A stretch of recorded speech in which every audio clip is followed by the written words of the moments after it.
যে আমাদেরকে শিরিক থেকে বাঁচতে হবে যে কোনো মূল্যে হোক।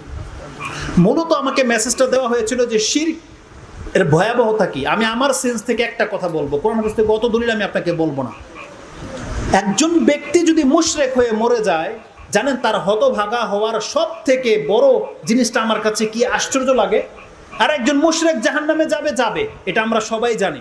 কিন্তু মুশরিক আল্লাহর কাছে এত হীন বা এত লাঞ্ছিত ব্যক্তি, আল্লাহ বলতেছেন যেই ব্যক্তি শিরিক করে যদি মরে যায়, আল্লাহ সুবহানাহু ওয়া তাআলা তাকে এত বেশি মাহরুম করেছেন যে আল্লাহ বলেছেন কোনো ব্যক্তি যদি সে সন্তান যদি রেখে যায়, পিতামাতা রেখে যায়, কোনো ব্যক্তির দোয়া তার কোনো কাজে আসবে না।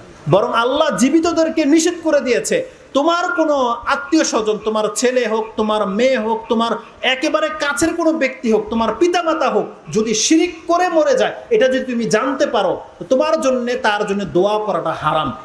আল্লাহ হারাম করে দিয়েছে। মা কানা লিন-নবী ওয়াল্লাযিনা আমানু আইয়াস্তাগফিরু লিল মুশরিকিন।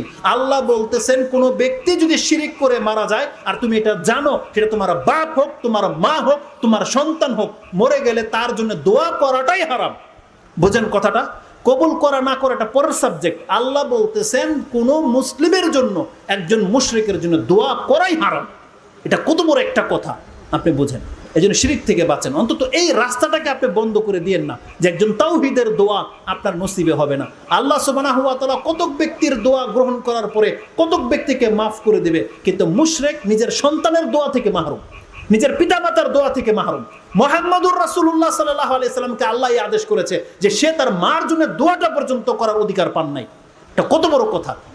আল্লাহ সুবহানাহু ওয়া তাআলার কাছে দোয়া করে, আল্লাহ তুমি আমাকে এবং আমাদের মুসলিম ভাইদেরকে আল্লাহ শিরিক থেকে বাঁচিয়ে রাখো। আমিন। ওয়া জুনুবনি ওয়া বানি আন না'বুদাল আসনাম। আল্লাহ তুমি আমাকে আমার সন্তানদেরকে পুতুল পূজা থেকে বাঁচিয়ে রাখো এবং বাংলার মুসলিমদেরকে আল্লাহ তুমি তাওহীদের পতাকা তলে আসার তৌফিক দান করো। এবং যারা ইসলাম গ্রহণ করে নিচ্ছে, সালাফের দাওয়াত গ্রহণ করে নিচ্ছে, আল্লাহ তাদের ঈমানকে অটুট রাখার তুমি তৌফিক দান করো। শয়তান থেকে তুমি আমাদেরকে হেফাজত করো। সুবহানা রাব্বিকা রাব্বিল ইজ্জাতি আম্মা ইয়াসিফুন ওয়া সালামুন আলাল মুরসালিন আলহামদুলিল্লাহি রাব্বিল আলামিন।